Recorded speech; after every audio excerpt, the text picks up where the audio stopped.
Assalamu alaikum. Welcome to the 32nd episode of Let's Discuss podcast.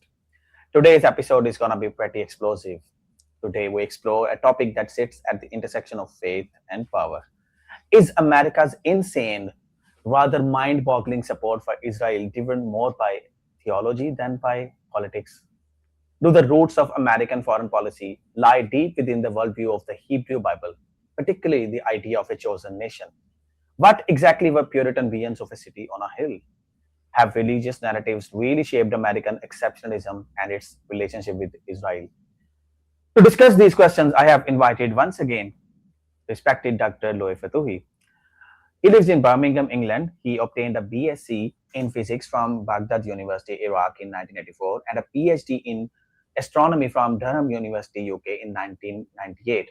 Originally from a Christian family, Louay reverted to Islam in his early 20s. He is interested in Quranic and Islamic studies in general, but his main areas of research are as follows: comparative study of history in the Qur'an, Jewish and Christian scriptures, and independent historical sources; Sufism, history of the Quranic text and revelation; Quranic exegesis.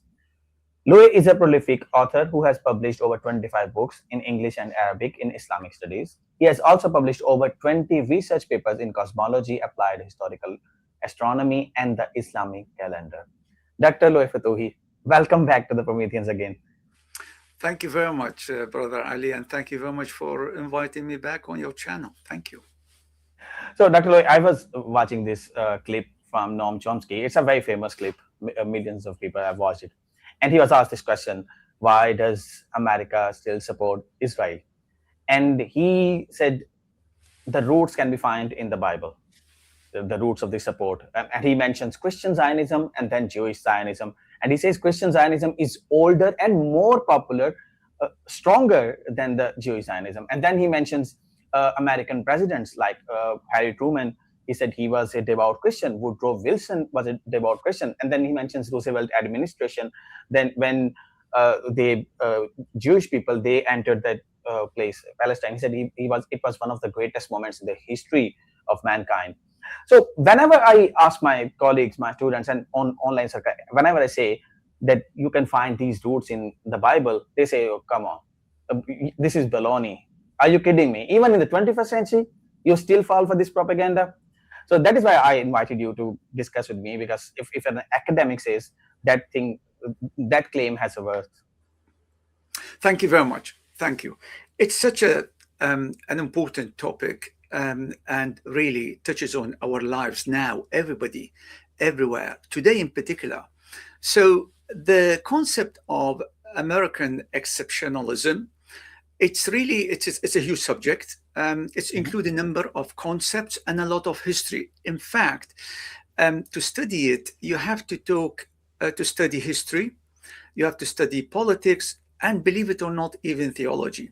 So what I'm trying to do here, I would like to give an overview in which I cover all elements involved rather than drill down into any one of them and make this like a 10-hour episode. So, and that would give, hopefully, those who are interested, the kind of starting points if they would like to pursue any of those different threads and elements that make up this concept, its history and development.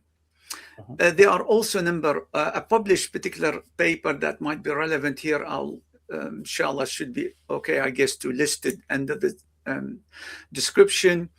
Some videos as well. So I'll provide you with those, Ali. If you think they're appropriate, then we can add them there. Sure. So let me first start by discussing what American exceptionalism is before we go back and try and unearth its history.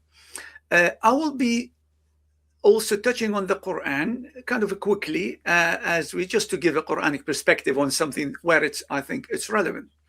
So what is American exceptionalism? This concept, it's a belief. It's a belief that America is unique, but unique not in the sense of different. It's unique in the sense of superior. So it's superior to other nations. So how do people justify that?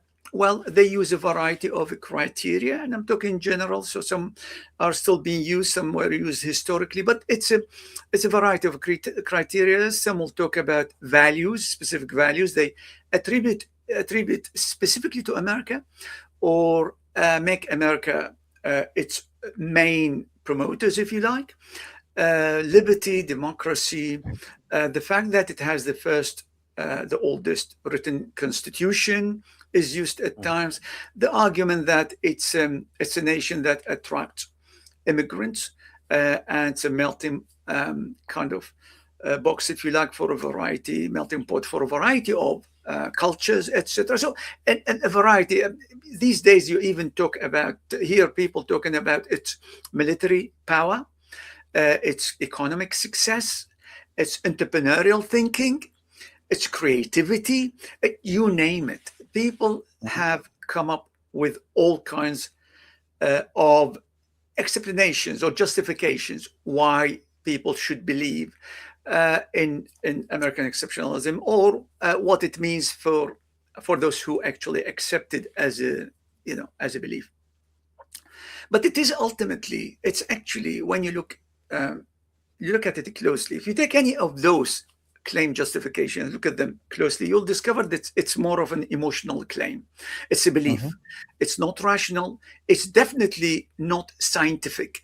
There's no scientific data to support any of these claims, apart from certain facts that actually cannot make you exceptional in the sense of being better. So, for instance, the superior power, military power of America, nobody would argue with that. But does this makes America superior militarily? Or does it make it superior culturally, morally? No, of course, nobody would say that. So there are But certain... even militarily, Russia are there, China are there. They don't claim to be exceptional. So no, that claim is they don't. And you're absolutely right. There's no similar. I mean, historically, different cultures and different superpowers, because it's such an attractive idea, in particular when you find yourself in some kind of hegemony, in control, in domination. It's so attractive, so appealing to think that you're so special and you deserved why you are this powerful. And then what do?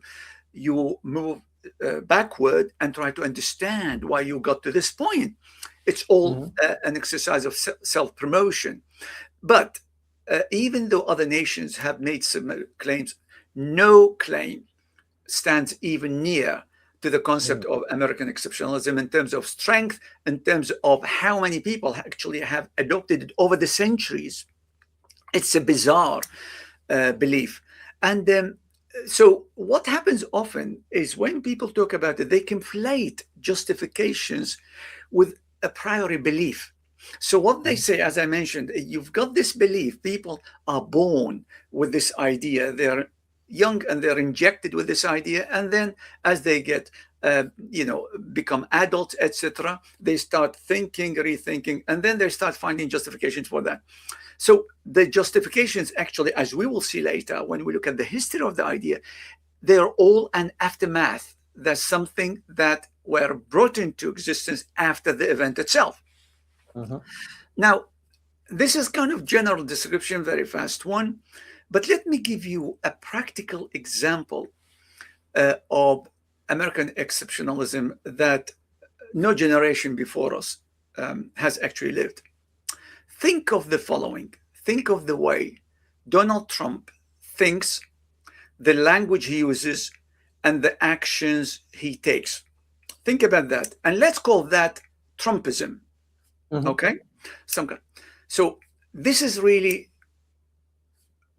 Trumpism is the truest, fullest, and most open execution or realization of American exceptionalism.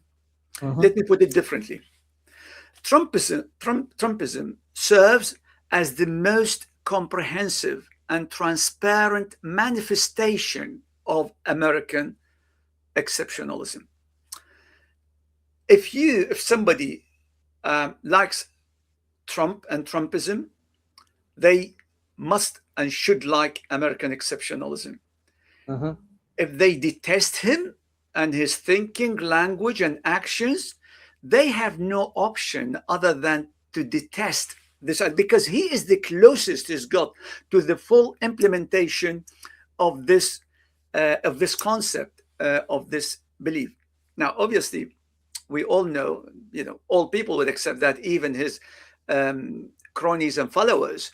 Trump is, or Trumpism is synonymous with narcissism, Yep. supremacism, and an alternative reality. I mean, the way he talks about, he changes effectively even the most basic fact that everybody agrees on.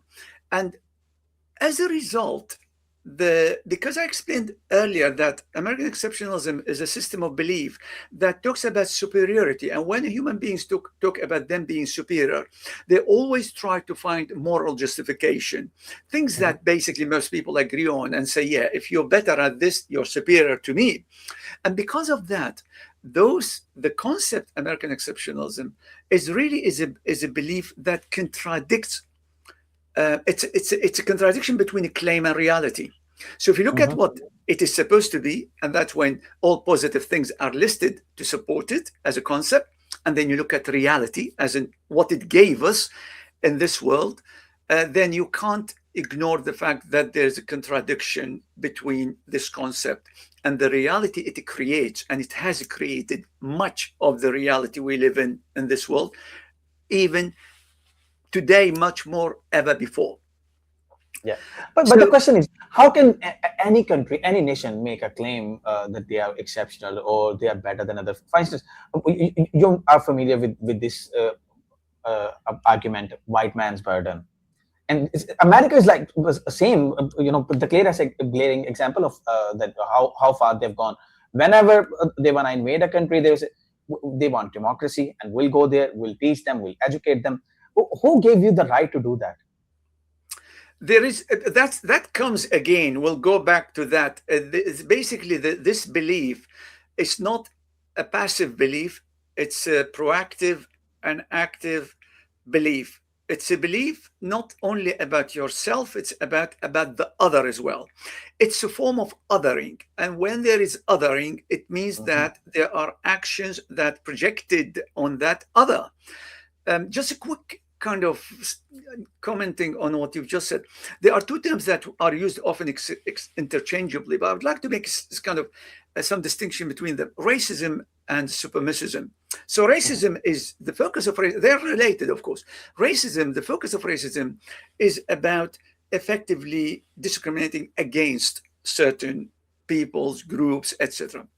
That would be, anti-blackness, anti-black people. That's a form of racism. Islamophobia, anti-Semitism. These are all forms of racism. And then you have supremacism. Supremacism is slightly different because the focus of supremacism is on the group that is promoting that concept. So it focuses more on how they are better than others, as opposed to how others are worse, if you like. For example, Ku Klux Klan.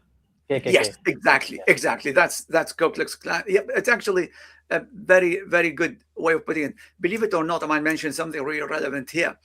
In the 1930s, the Ku Klux Klan, the membership in the U.S. Was between 3.5 to potentially up to 6 to 7% of the population. Wow. Of the population. It's shocking. That was known as the second stage or second phase of the Ku Klux Klan. That's the only reason I mentioned it here is just to give an idea about how such concepts can thrive, such racist concepts, supremacist ideology can thrive and live together when you have an environment that is saturated with the thinking, abhorrent thinking of being exceptional in the sense you're being superior to all other human beings. Now, there are other, in particular today, other terms that are worth mentioning here that actually are all expressions of American exceptionalism. MAGA, make America great again. America first. Take back America. Save America. Look at these terms, or even ideas like we've been taken advantage of by XYZ. Mm-hmm. You're in Pakistan, aren't you, Ali? Yeah. Pakistan, as we know, all countries really suffered U.S. tariff. U.S. tariff was added to all imports from the world, and America, using its economic and effectively, in a subtle way, military power, enforced that. Pakistan, I think the figure in August was reduced to 19%, the tariff in Pakistan, and because of the trade agreement that was made. Now, take this. The economy, the US economy, is around $32 trillion. Mm-hmm. China, less than 21, Germany, 5.34, India, 4.5. The American economy equals those three largest economies after America in the world. GDP per capita, so this is the wealth per person. In America, it's about $85,000. In Western Europe, so it's 1.5 more than you find in Western Europe. Mm-hmm. It's 7 times the Chinese GDP per capita. The point I'm trying to make is that look at what the belief in American exceptionalism does. It gives you unlimited rights to ask for anything you want. You're better. You're better with no limit to that betterness. There is no limit that's set. If it develops greed, it has no limit on greed, on violence, on what you demand of others. So that's just a short introduction, let's say, to the concept. And just let's keep in our minds that Trumpism is the best and most powerful and open and honest example of American exceptionalism. That's our criteria. So let me move now, take a step back and go back to around the year 1845. So going back a long time there, some 200 years or so. And there's a conservative journalist and editor called John O'Sullivan. He was an active supporter of slavery. He was supporter of the Confederate States of America, which split from America after independence, of course. It split after Abraham Lincoln became president, and he wanted, to free and abolish slavery, etc. Now, this guy introduced a concept that's become kind of synonymous with American exceptionalism.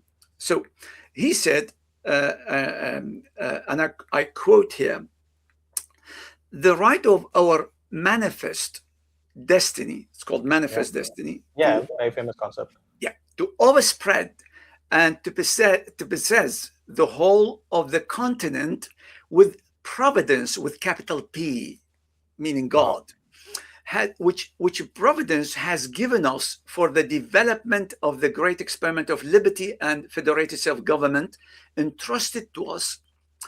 That concept, so it's manifest. Why is that? Because it's obvious. That's actually what it means. And destiny, because it is certain. That's how it's understood. That's called manifest destiny. That, in its first phase, manifest destiny, as worded there, focused actually on kind of growing and moving westward. So basically... Yeah, westward expansion. Yes. But later on, it actually moved outside the continent. So by the late 19th century, so within, let's say, 40, 50 years from the pronouncement of manifest destiny, you had America conducting wars in Cuba, the Philippines, Puerto Rico. Of course, around that same time of manifest destiny, the Mexican-American War took place, where California was taken and became part of America. So what you have here is a national doctrine, supremacist national doctrine, becoming international in its domain of operation, not in terms of belief. You can't believe in that. Actually, it doesn't belong to you. You may accept it, but you can't actually be part of that beneficiaries, if you like, because you're not American. So the manifest destiny is important because it's one of the earliest manifestations or expressions, if you like, of American imperialism. That's what it is, effectively. It's just outright put in this way. And the reason we look at it now and we find it really odd that somebody should say something like that, similar to the comment you made earlier, Ali, as how do people actually accept that? How do they believe in that? When somebody is consumed in a belief system, it's like somebody, like a member of a sect. When you read about them and you watch like a documentary about them, you almost think that's fiction, that cannot be right, that's surely not right. Yeah, but that's what happens to these people. American exceptionalism it's similar to a cult belief in some way.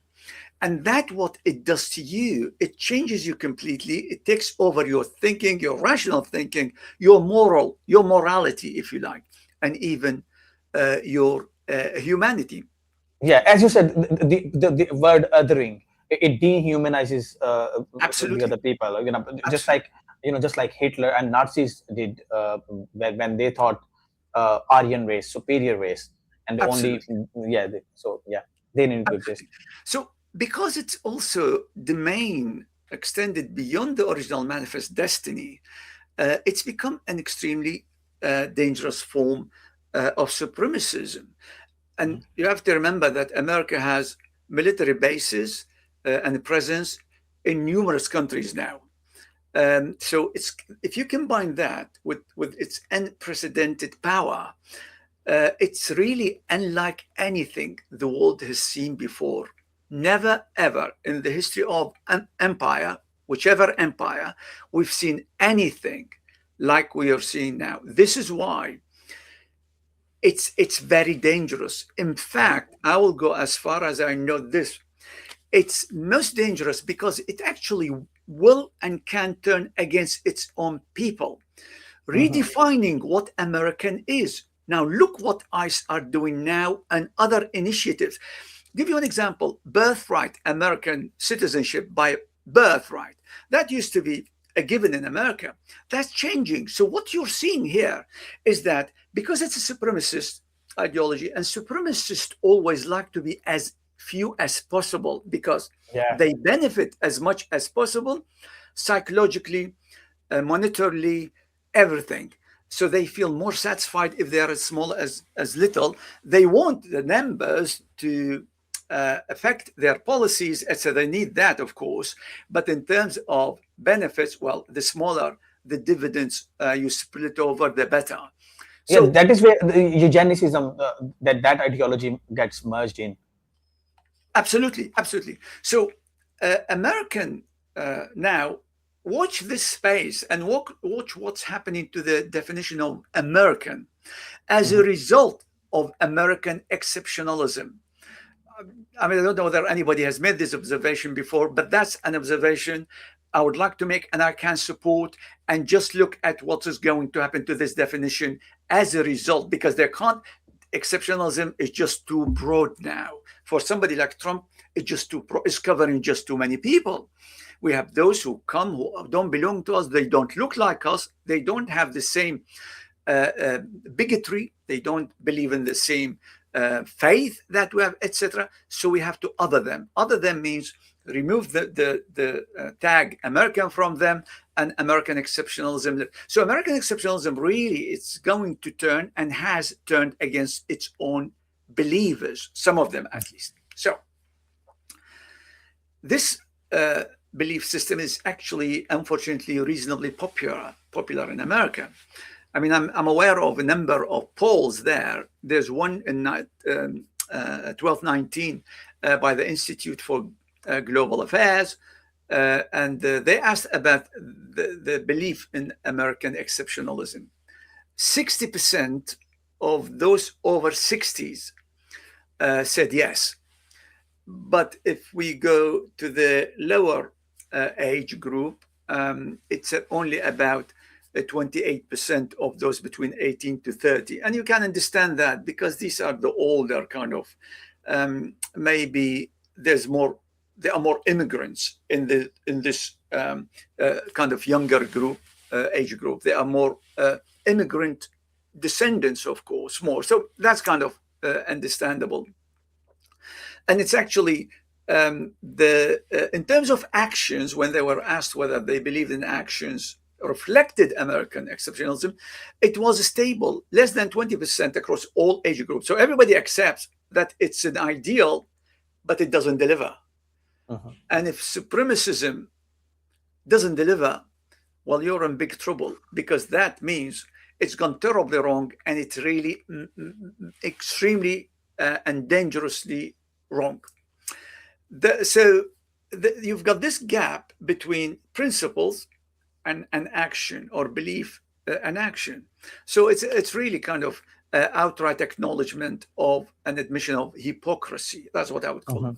There's another, I think, Gallup polls in 2023, more recent. Again, they were asked about whether Americans were extremely proud to be American. 50% of those 55 and above said yes, but only 18% of those 18 to 35, 34 years said yes. And you can see again the difference there.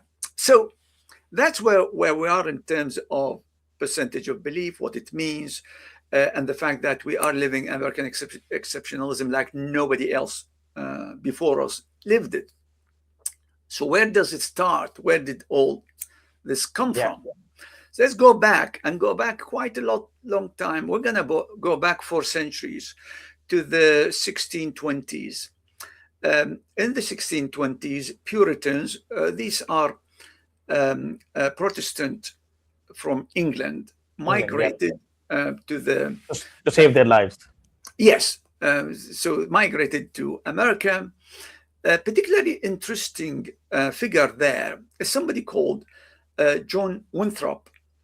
And he was in a fleet of 11 ships, including the one he was on called Arbella, and that was in 1630 specifically. And he delivered. They left from the Isle of Wight, south of England, and he delivered a famous sermon on that journey. And this is usually taken by historians to be kind of the first reference, if you like, to that form or to American exceptionalism. He was also, by the way, he became a founder of known as the Massachusetts Bay Colony. It's one of the 13 colonies that about 140 years later started the American Revolution against the British rule. So in his sermon, he said, among other things, it was a Christian, he was a biblical teacher. I think he was a lawyer as well. So, but what he said, we must consider that we shall be a city upon a hill. That expression was picked up because that is actually copied from the Sermon on the Mount. You find it in Matthew 5:14, where Jesus is talking to people and saying, "You are the light of the world. A city built on a hill cannot be hid." So that is this imagery is taken from there. That lived in the imagination, in the thinking, in the memory of Americans, and we are talking about it now 4 centuries down the line. To give you an example, how it remained vivid, and it cannot. This reference, you may think it's kind of a passing reference, but because of that kind of the momentum this idea kept getting continuously over time, as the settlers took over the land, etc., it remained a living word, a living statement. In 1989, in his farewell presidential address, Ronald Reagan used exactly the same expression, but he polished it a little bit, calling it shining city on a hill. So he added the word shining. He had to have his own touch there. But of course, we mentioned this also earlier. Remember this 4 centuries ago. This belief so developed and started at a time when America did not exist. Mhm. There were no technology, no economy, no military success, etc. So what I'm trying to say is that this belief is not and was never, as some people suggest, a consequence or an outcome of Yeah. technological success, commercial success, Yeah. economic success, values, etc. Nothing. It was based Yeah. on none. All of these are later introductions, later justifications, and they will continue to come up, whatever happens, regardless. So it's not rational. Why it's not rational? Because every rational justification is given has nothing to do actually with the origin of the idea. Yeah. It's completely emotional. It's just a belief. It's a very interesting distinction. It's like a soccer football player is saying at the start of his career, "I'm the greatest in history," and a player who's scored thousands of goals, if now he says that, we can understand why he's saying that. But saying at the start of his career, that person is delusional. Yes, absolutely, absolutely. So this is called anachronism.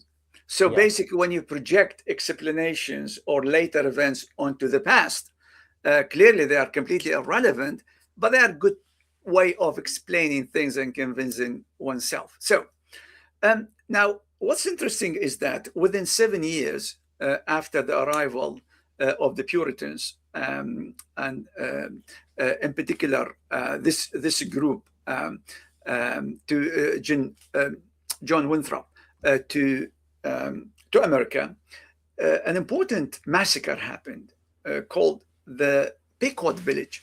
Pequot people in a village on a river called Mystic in Connecticut. So 1937. The Puritans, those Christians, with local allies, killed over 400 of these villagers, slaughtered them really, and also bragged about what they did to them. Yeah. Thanksgiving. Yes, exactly. And that was the blueprint effectively for genocide there. At the time, Winthrop had become governor of the Massachusetts Bay colony. He supported the war and he called it divinely justified. Now, notice the language. This language will never disappear. This will continue today. You hear the same language by a similar genociders, exactly the same. Nothing has changed. And also, he memorialized this victory by giving the public day, Thanksgiving holiday, after the soldiers came back. Now, the American exceptionalism was always used extreme violence and even genocide, just like what the Israelites were told in the Bible did when they went into the Holy Land. Yeah. So, in one verse in Samuel, 1 Samuel 15:3, very famous, this is supposedly God telling the Israelites what they do, what they should do when they attack the Amalek. Amalek is like some local people, inhabitants Yeah. there. Netanyahu even he quoted this verse before Exactly. attacking. Yeah. These concepts, that's why this subject is such an important, because they live with us every day. They shape the reality of today. So we're not talking history here. We're talking history in the sense of how it happened, what happened, but it is with us today in the same way it was at the time. Yeah. The- There's a very there's an infamous clip online. I believe it will be available on Mehdi Hassan show. One of the government representatives from Israel, they said, "Go change the Bible. It's written in the Bible. If you can, go change the Bible, and we'll stop killing them." Absolutely. Can you believe that? Absolutely. And might as well mention it in the Bible. So God is telling the Israelites, utterly destroy all they have. Do not spare them, but Yeah. kill both man and woman, child and infant, ox and sheep, camel and donkey. So Oh my God. it's being comprehensive. Now, I always say this as imagine if Muslim teachings or scripture had anything like this. Just imagine what they would have said about us. But they're happy to live with that. So, as you mentioned, that was used actually by Netanyahu to justify this genocide in Gaza. So, what happened to that village, the Pequot village in Connecticut in 1637, happened and happens continuously today to all kinds of villages in Gaza, and even in the West Bank, in other cities, in Iran, in Iraq, in Libya, Syria, Yemen, Beirut, because Israel now just, it bombs as far as it can get with its rockets and bombs. And they always find justification from the Bible. Yeah, oh, absolutely, absolutely.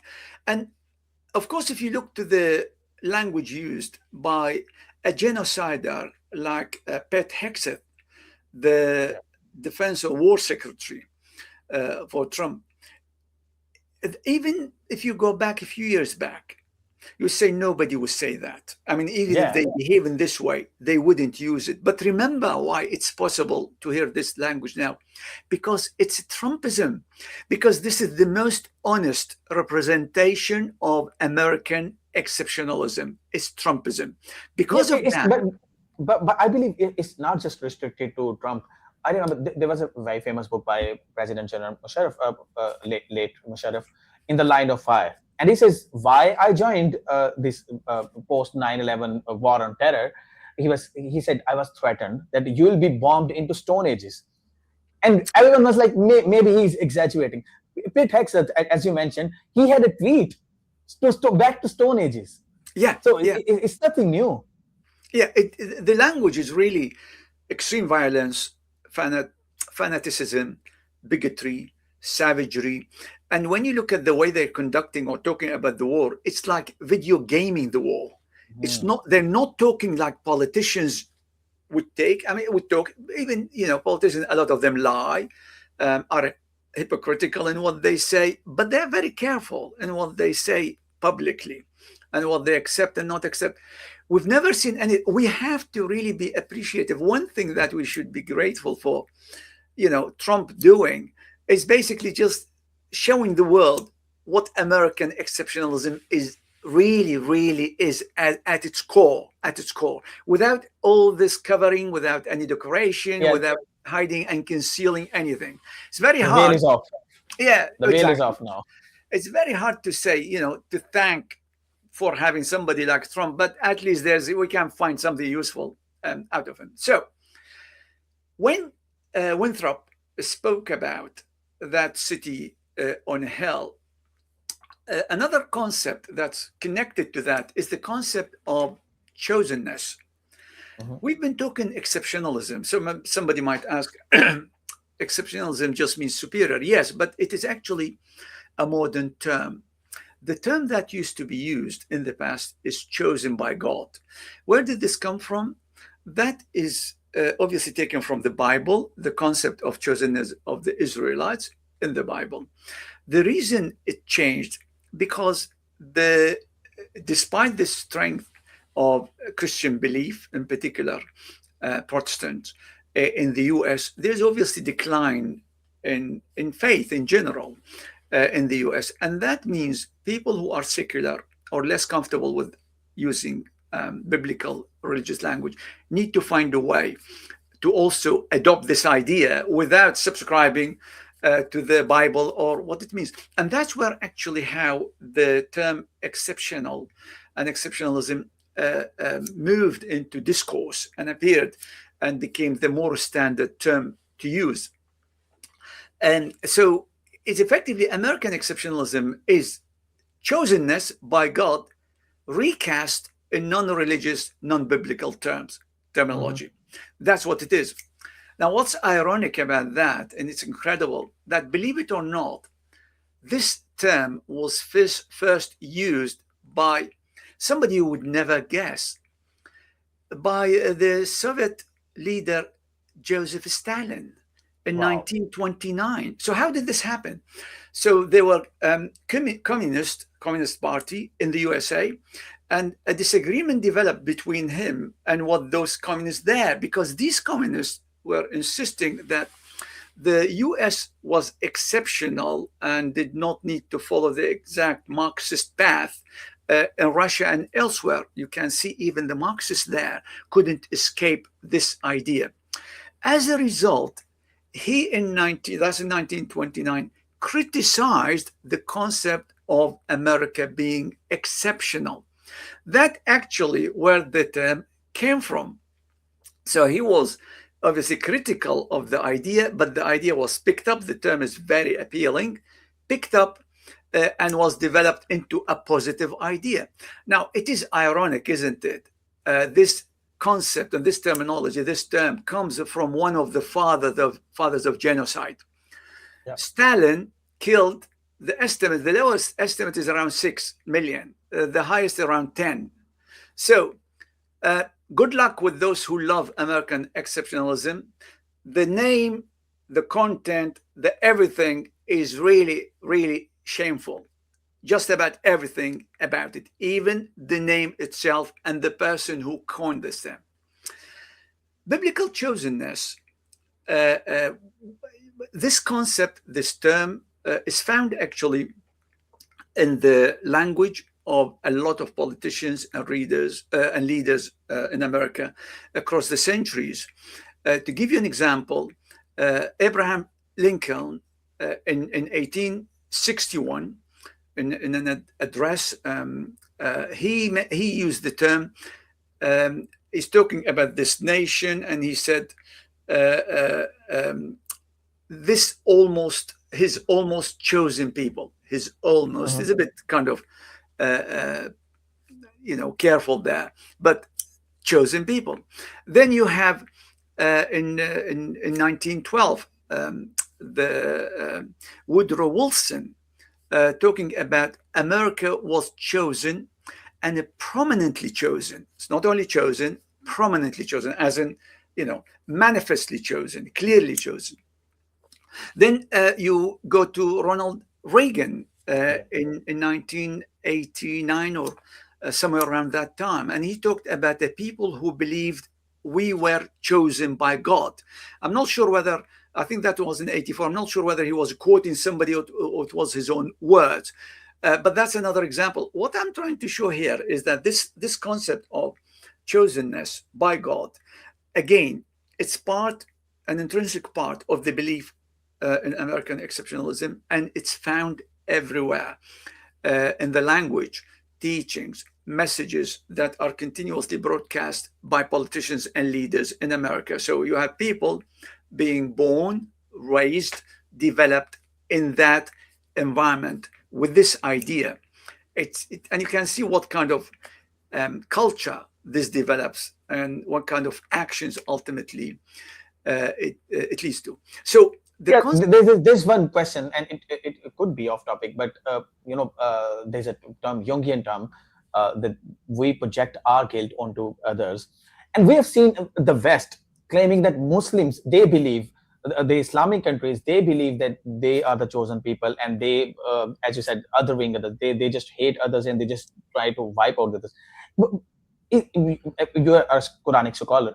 Do you find any verse in Qur'an as remotely similar to what you have been quoting from the Bible? Okay, so you've been doing some mind reading clearly. So I was going actually to come to this point. So let me just give me half a minute because sure. I would like to set the scene for exactly that point to discuss. So this concept, the chosenness of God, or chosenness by God of the Israelites, is a major theme in the Bible. It's foundational. You can't read the Bible, you can't understand it. It makes no sense without that idea. It's based on the concept of covenant. It talks about the first covenant that God made with Noah, and then with Abraham, and Abrahamic covenant when in Genesis chapter 12, for those who would like to check it out, Abraham was 75 years old when God told him to go to leave Haran in Turkey and go to the Holy Land, and which God told him later they would give to him and to his offspring. and it would be everlasting. The ownership of that land is everlasting. And then, obviously, this was clarified later that he meant as his offspring those who are descended from Isaac and then Jacob, specifically, not everyone. So that's really where the concept originally came from as chosen people of God, and it's a main theme. It's a major theme in the Bible. There are a couple of things, two observations about this concept in the Bible that are extremely important, I would like to mention here. And there's a paper, I wrote a technical paper and very detailed paper on this concept that's available online, so we can add it as well there. And it does talk specifically about the Islamic as well, not only the biblical, both of them. And I think I introduced there a lot of new analysis and ideas. So for people who are interested, I would strongly recommend it. Now, one of the things about the chosenness of the Israelites in the Bible, is that believe it or not, it's unmerited. So the children of Israel in the Bible are described as rebellious against God, stubborn, disobedient. These are terms used in the Bible, so they're not my terms. That's how they're. And there is no justification given as to why they were chosen. There are certain passages that come close to explaining that, but believe it or not, they end up saying, you have been chosen because the other people are evil. So in other words, God, or the authors, let's say, of the Bible, couldn't find a word to explain why the Israelites were chosen. So it ends up effectively making a comparison and say, well, the other people are evil, but it cannot say why. And the reason is simple. Somebody might say, okay, well, they wrote the Bible. They could have said anything. The problem is that it's like the problem with American exceptionalism. Anything you say, history would actually make it a lie. So if you said there, oh, because they are the best, most abiding, a lie, all history says it's not possible. So it was left unmerited. And the statements in the Bible about this subject are completely incoherent as well, because the Bible, as we know, unlike the Qur'an, is written over centuries by different people, etc. Even in rabbinic literature, rabbis really struggled with this idea, tried to find an explanation, but they couldn't really. Western scholars take obviously different approach. First of all, a lot of them consider this concept to be an affront to justice.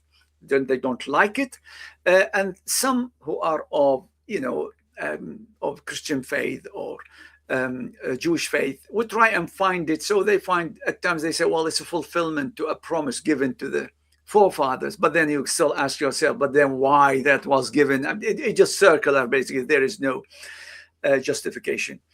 But the thing is, justification in the case of chosenness of God for centuries was not needed. People believed in it without needing a justification.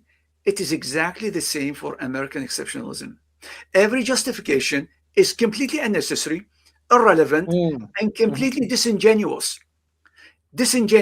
Apart from some basic facts that do not lend it themselves to any superior moral superiority, etc., like saying something like America is the richest country. Yes, but that doesn't mean anything. It could also be the worst country beside being the richest.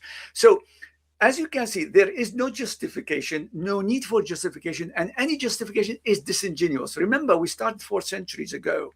This whole thing, this whole enterprise, that's when it started. So the first observation is that it is unmerited. But there's something even worse. It's unconditional. So the chosenness of the Israelites in the Bible, for all intents and purposes, is unconditional. In other words, nothing the Israelites would do that would make God disown Israel. Nothing. Israel, the nation. Nothing at all.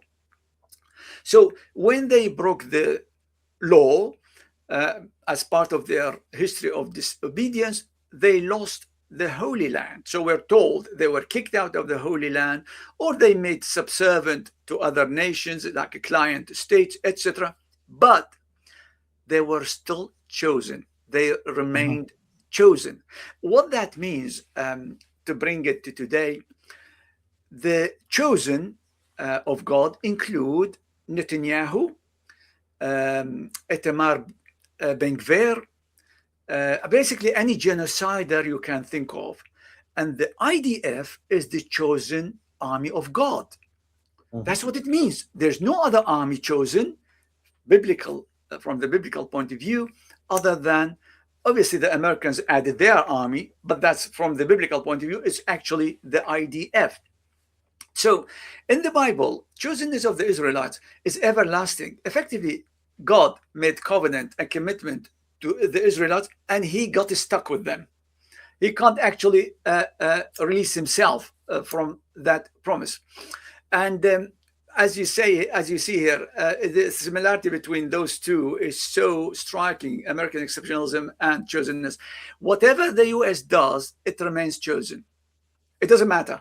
I mean, if you look at history, so when the Vietnam War was taking place, nobody said, oh, it's the Vietnam War. We are not chosen anymore. We're not exceptional anymore. No, absolutely not. It doesn't matter. If you burn the whole world, you're chosen, and you are chosen to burn the whole world. That's the whole point.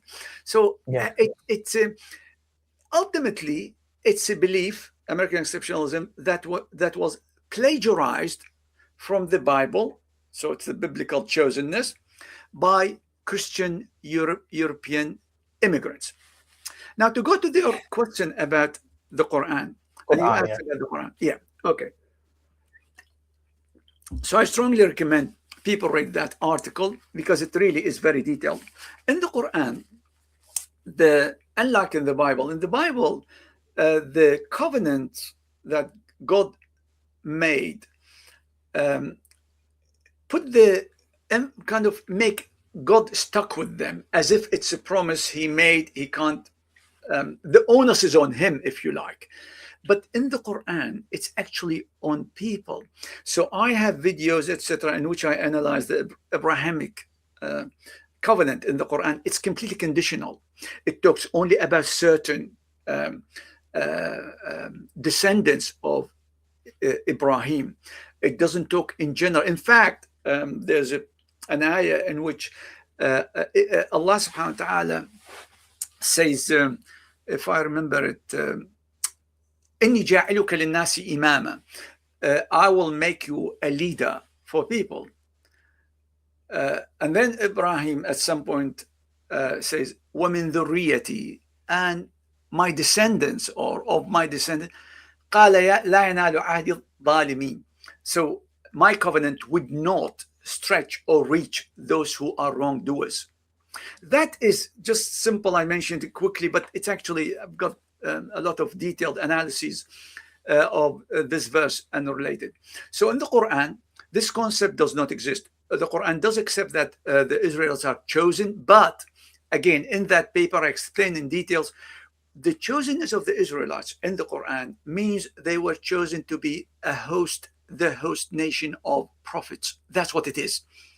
And that chosenness ended when a prophet Muhammad والسلام, was sent, because that purpose, which they did not perform perfectly anyway, because they killed the prophets, etc. We know all the stories, tried to kill Jesus.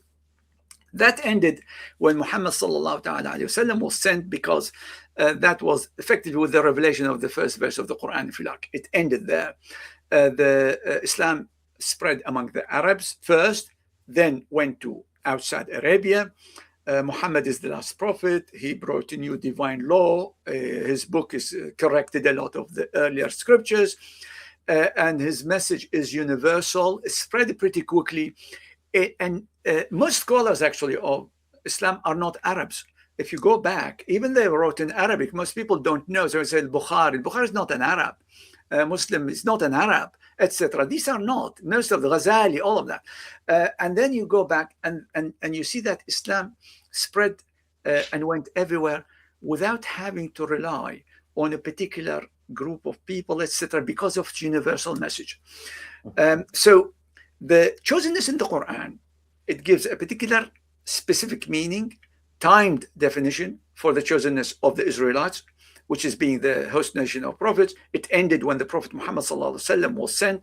Every chosenness in the Quran is conditional chosenness, even with respect to those who inherited the Quran. So there's one particular verse in which Allah subhanahu wa ta'ala talks about those who inherited the book, talking about the Muslims, and then he split them into three groups.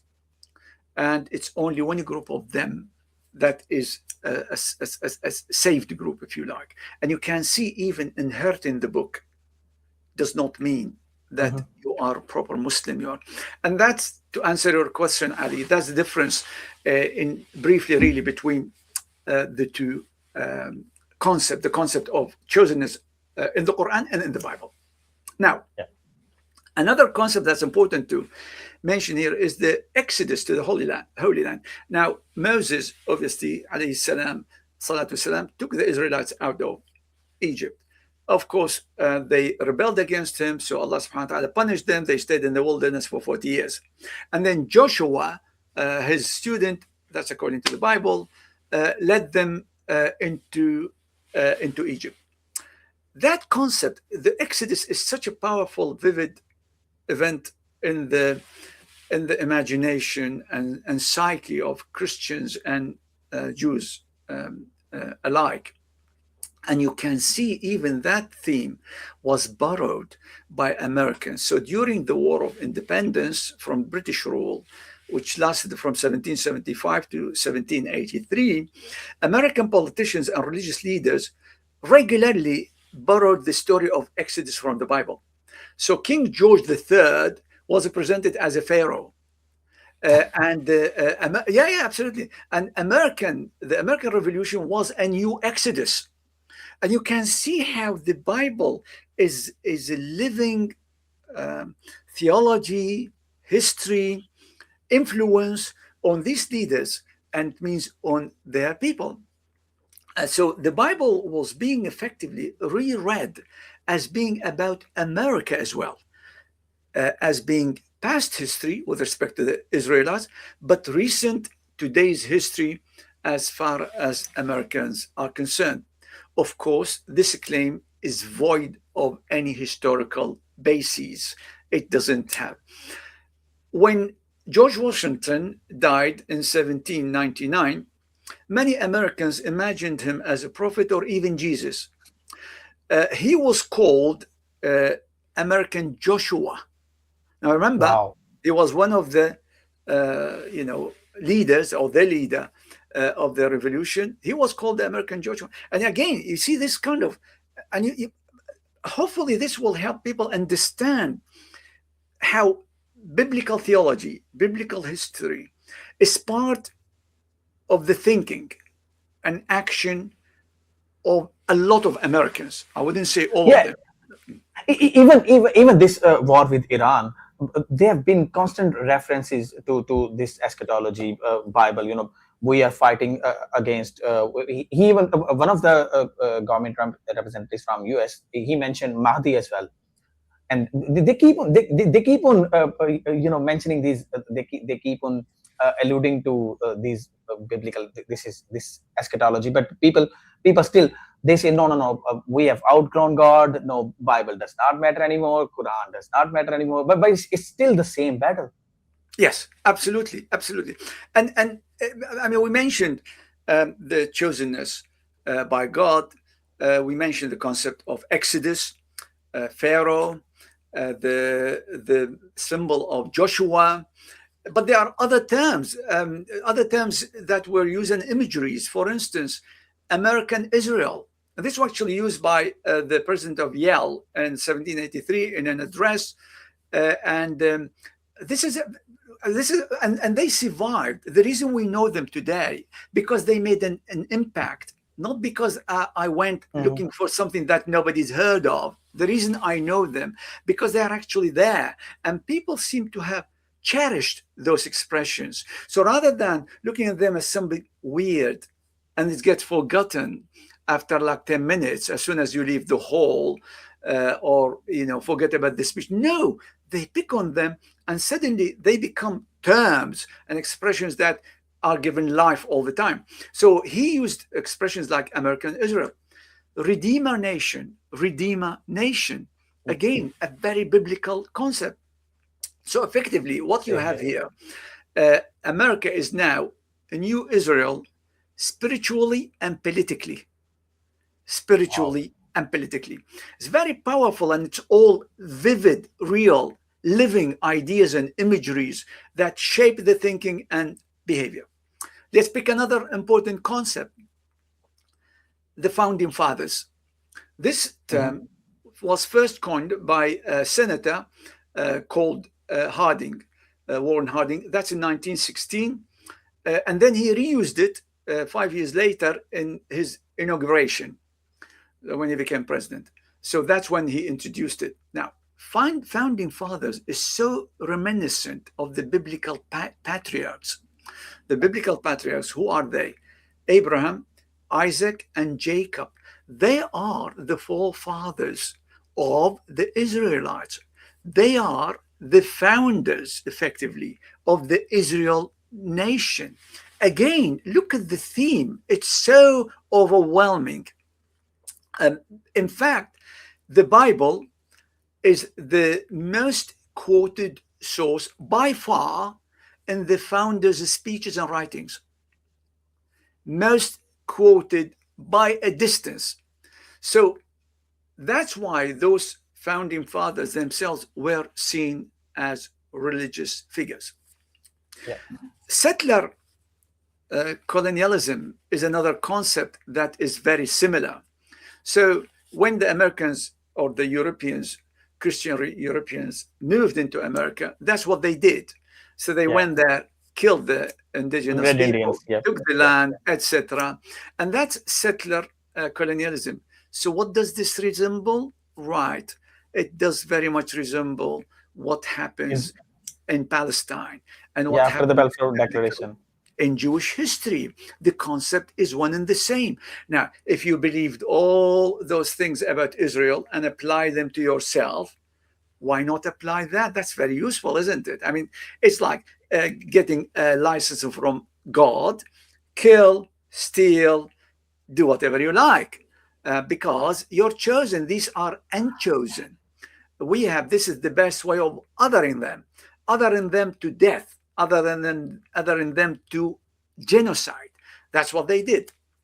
Now, if that was not bad enough, another change that happened, well, let me actually, before I get to that point, let me say a few things about how this saturation with biblical imagery and theology and concepts, and this connection that developed between biblical theology and Christian theology, or between Israel and America, how it actually kind of manifested itself in words, in actions. I'm going to mention some of what presidents of the US said, and I'm calling them Zionist presidents. So Zionist presidents. So everybody knows the Arthur Balfour's Declaration in 1917. Well, unfortunately, as much as we know about it, that wasn't actually the start of the story. I mean, as I mentioned earlier, we saw it there. But look at that. So let's take, for instance, John Adams.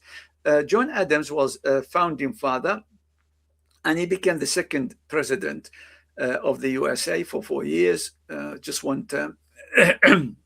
And he wanted to one of the things, I think it was a letter to a Zionist, a Jewish Zionist. He talked about his dream of the Jews going back and occupying Palestine, but he put it really in quite a vivid way. I've got the quote somewhere. We don't need a bit too long, but it's in some detail, as if he was writing a bit of a novel, if you like. And then if you look at Abraham Lincoln, now this is somebody who freed the slaves, right? But look at what he said in 1863. That's halfway through in his presidency. He said, restoring the Jews to their national home in Palestine is a noble dream and one shared by many Americans. If we look at Roosevelt in 1918, that was after about 9-10 years after he left office, and he said Palestine must be a Jewish state, must be a Jewish state.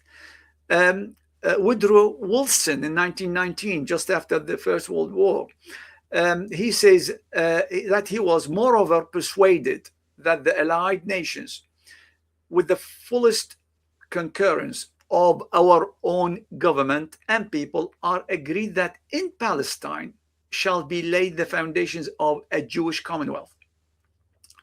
Then you have Truman, Harry Truman, 1945. He said, we want to let, mark this, as many of the Jews into Palestine as it is possible. And look at the irony that the land is called Palestine and the immigrants are Jews. So now let me get to kind of final point I would like to raise here. It's important. Again, I'm trying to give really an overview more than anything else, but this is another very important point. So it's about theology. It's a change in the Christian theology that played a significant role in Zionism and promotion of Zionism and what we're seeing today. The belief, the Christians always believed in what they call Old Testament or the Hebrew Bible, Tanakh, according in Hebrew. And those Christians inherited the misunderstanding of the Jewish Bible of what chosenness means. So they always believed that it was chosenness of what they call ethnic Israel. That's how it's presented there, of this particular ethnos, not how it's presented in the Qur'an. Remember that, we said that earlier. And this particular understanding is accepted, of course, by Christians. But the Christians did something really clever with that. What they said, okay, that was, Israel was chosen people of God of the past. Now this is gone, it's been replaced. Israel was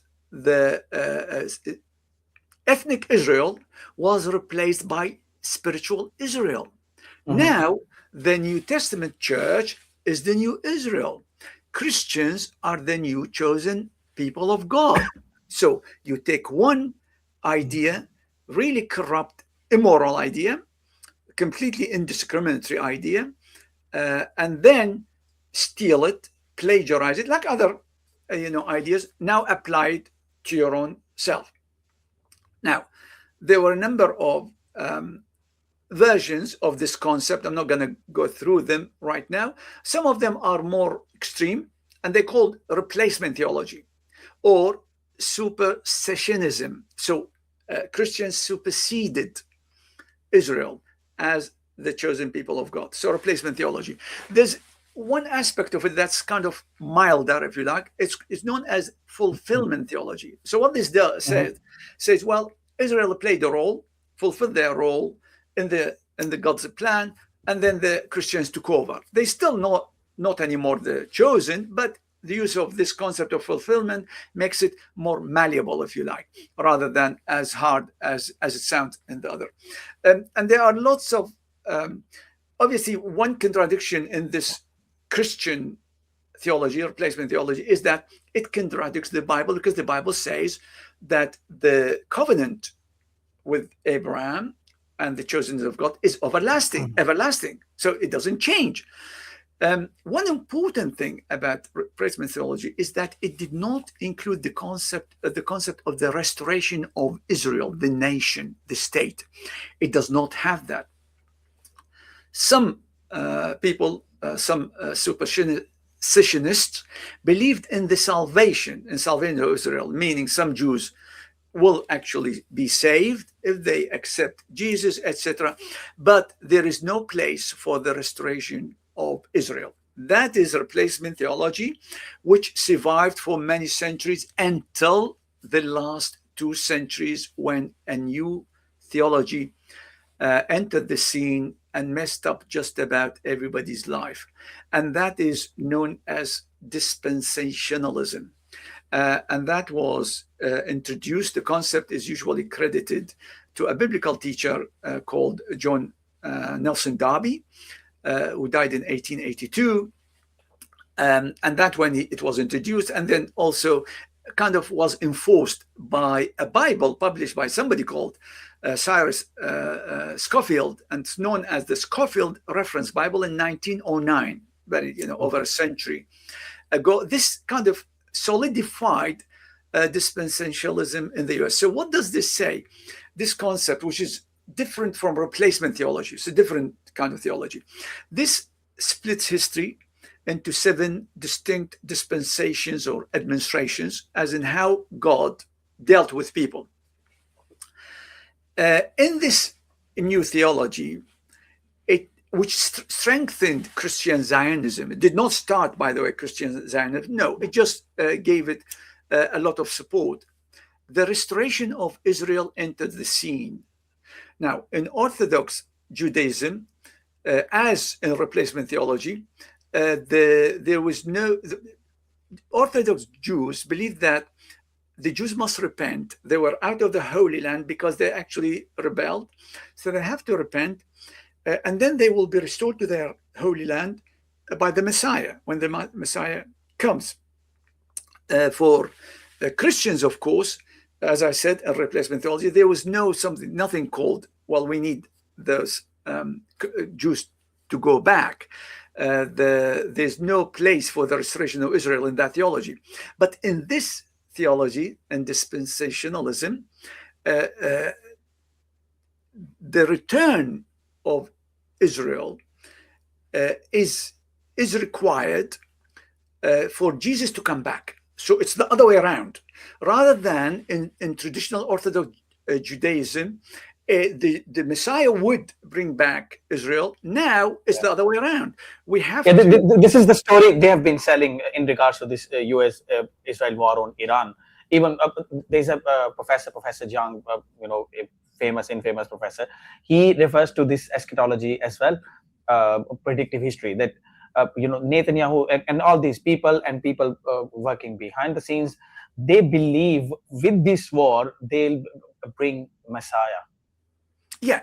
That and what's funny about it, and what's really sad and funny at the same time, is that this has been going on for some time. So we had the war that happened with Saddam, when Saddam was kicked out, and then the religious language at the time, and Saddam is the Antichrist and all of that, and these concepts and these imageries that contaminate those brains will continue to take different forms. So the Iran war will finish at some point, and not much would have been achieved along the line of Armageddon and all of that nonsense. Nothing. And then the story wouldn't die. The story would just take another shape. I have to mention here that in Islamic history, you have similar thing in the concept of Mahdi. There used to be also claimants in the past to be the Mahdi. In Jewish history, there are so many people who claim to be the Messiah, and then they would be killed and they would go away and someone new would come, etc. So this goes on and on and on. It's a prophecy and understanding that will never fail. Its believers would never allow it to fail, regardless. Anyway, so what happened here is that Christian Zionists who believe in dispensationalism now want to speed up the formation of Israel and the return of as many Jews as possible, because that would bring Jesus fast and bring it fast. This is why you have all kind of billions of charity money, Christian charity money, being poured into Israel. So you ended up in a situation where secular Zionists and Jewish Zionists, not in the Orthodox sense, but in the new sense, are in an unholy alliance with Christian Zionists, effectively Protestants. All of them share the same understanding that the Jews have to be in the Holy Land and to be frankly alone. So what they did, the Zionist Christians tolerate genocide, killing, etc., as long as it achieves that goal. They become completely blinded to anything else. In the same way, we read earlier the supposed divine instruction to Joshua to go and kill indiscriminately even animals, and some of them are absurdly named, talking oxen and donkeys, and the Bible in particularly obsessed with donkeys for whatever reason, and There's oxen. one question. Yeah. There's one question that I'm interested in. People who are controlling this narrative, this war, there could be two ways, and both are very evil.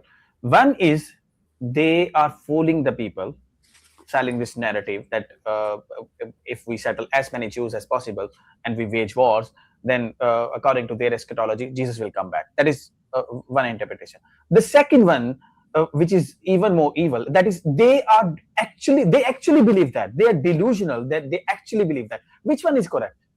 So, if you take somebody like Trump,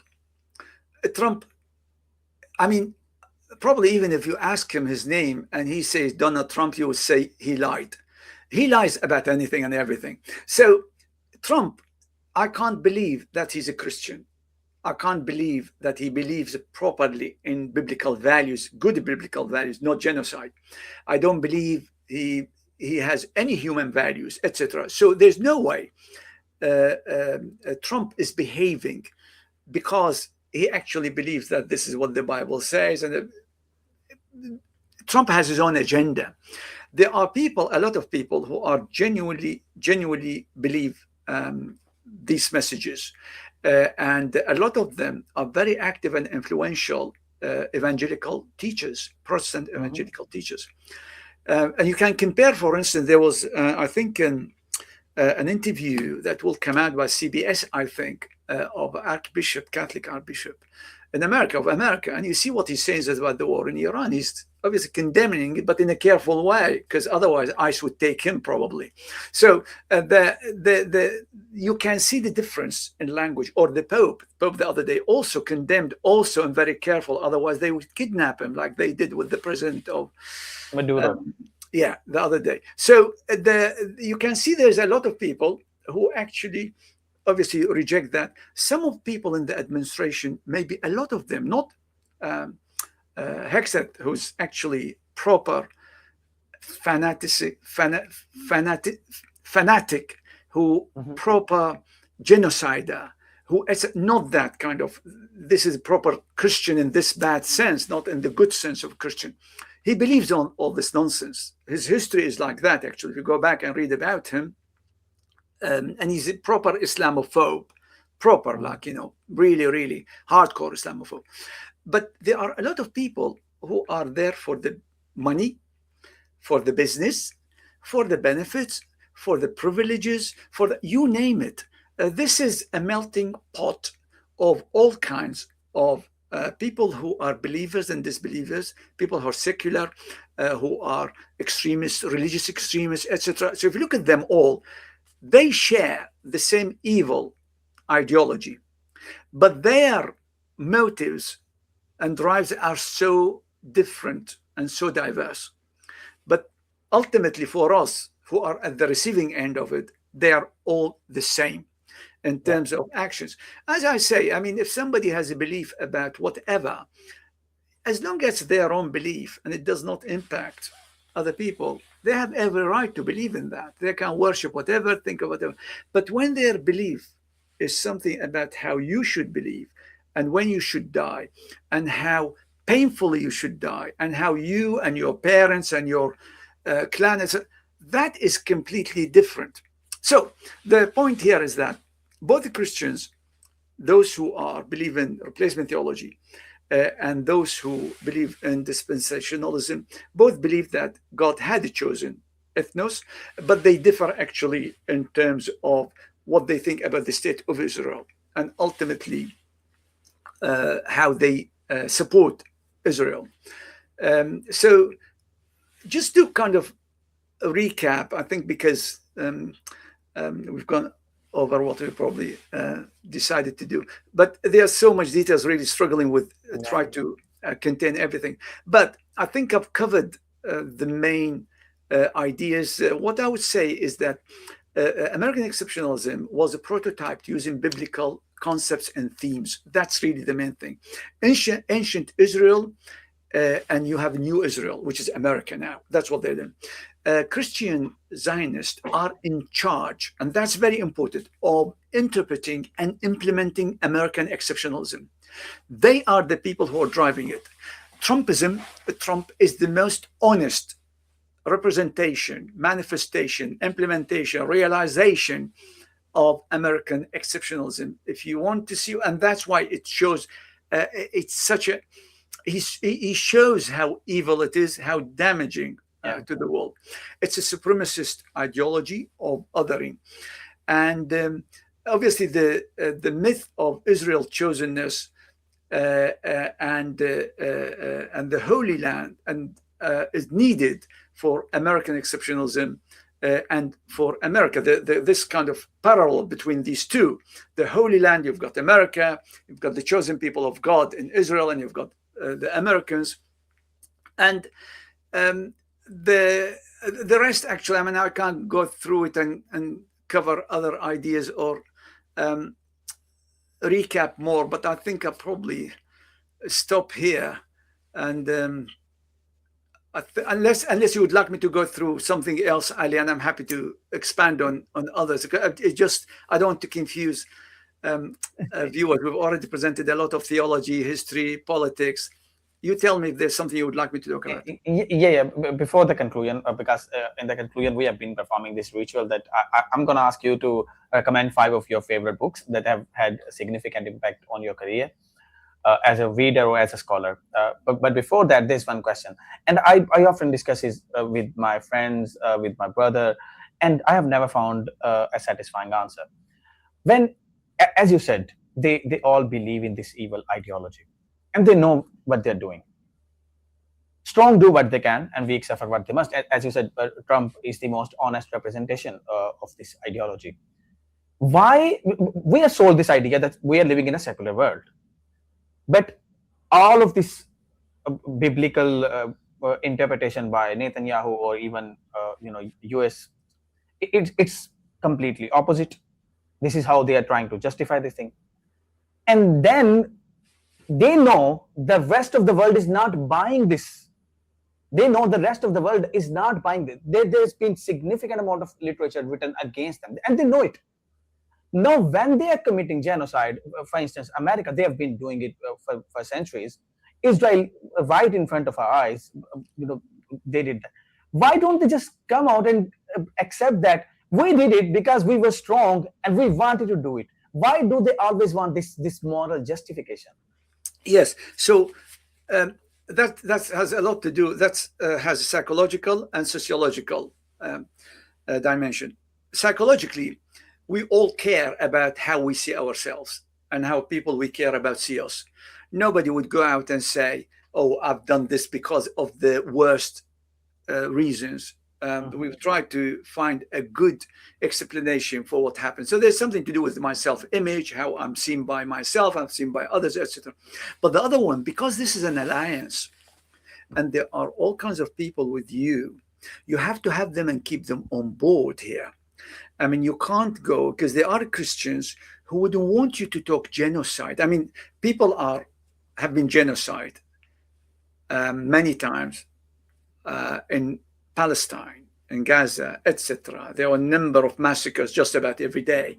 Yet, those who support Israel would not want to use the term genocide. Now, if Trump would come out and say, "Oh, I support genocide," and genocide has a particular meaning that nobody can turn upside down and make it look less bad than it is. So if he would do that, well, he will have to think about the community of genociders he belonged to, because some of those wouldn't use the term genocide. They would see war, they would go defensive war, etc. Some of them are Christians, some of them actually wouldn't want to go anywhere near anything like that. So use different strategies to justify what they're doing. So the language does matter. But also, we have to accept that what is acceptable in public discourse changes over time.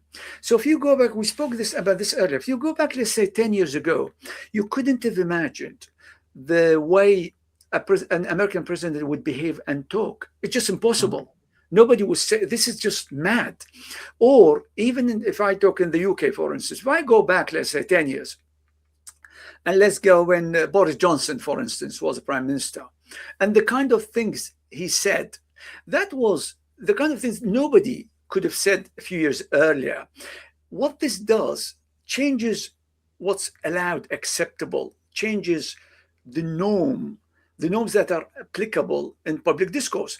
So in the UK now, Islamophobia is used in the same way like any other word is used. Effectively, Muslims are spoken about in a way maybe 15 years ago was impossible, or somebody would Mhm. jump at any statement like that and condemn it as now it's freedom of expression. On the other hand, anything that touches on Israel is anti-Semitic. So what I'm saying is that what's acceptable is actually shaped by those leaders as well. And what might not be acceptable in the past can become acceptable at some point. And at the moment, nobody would want to use genocide as a description of what they do.